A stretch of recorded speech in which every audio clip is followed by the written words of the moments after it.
باید همسایش را اکرام کند، احترام بگذارد برایش. عن ابي شريح الكعبي رضي الله عنه قال قال رسول الله صلى الله عليه وسلم من كان يؤمن بالله واليوم الآخر فليحسن إلى جاره.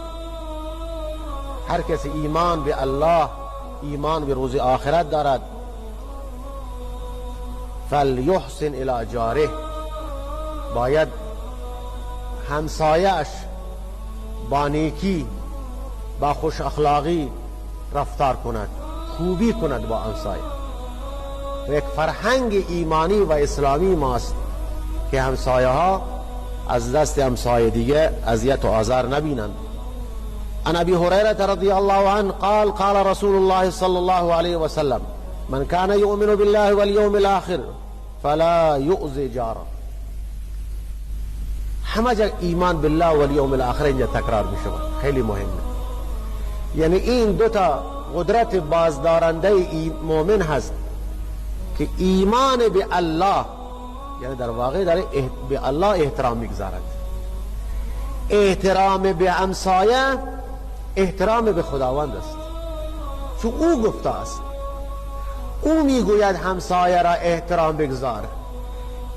همسایه را احترام میگذاری در واقع به رب العالمین احترام میگذاری. یعنی لعنت یک کلمه است که اسلام اجازه نمیدهد به شخص فرد خاص لعنت شود، مگر این که اون شخص یک گناه بزرگی را مرتکب شود. اون هم حق الله است که به اون شخص و حق پیامبر است که به اون شخص لعنت را تعیین کند. یعنی تعیین لعنت علی الخصوص، خاص برای یک فرد خاص اسمش بگیر لعنتش کن، اجازه نداریم. عمومی بله، لعن الله علی الکافرین، لعن الله علی الظالمین، بر ظالمین بر کفار لعنت الله، ولی شخص خاص نه. اما اینجا پیامبر صلی الله علیه و سلم میگه لعنک الله، لعنت الله بر تو بوده، یعنی الله بر تو لعنت فرستاده قبل از اینکه مردم به تو لعنت بفرستند.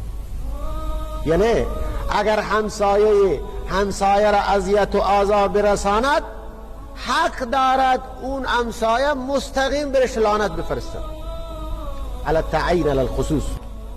خیلی چقدر همسایه حقش با همسایه نزدیک است.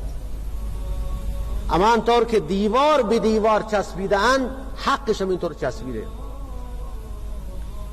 بعد رسول الله صلی الله علیه وسلم فرمودند ما هو بمؤمن من لا یأمن جاره بوائقه.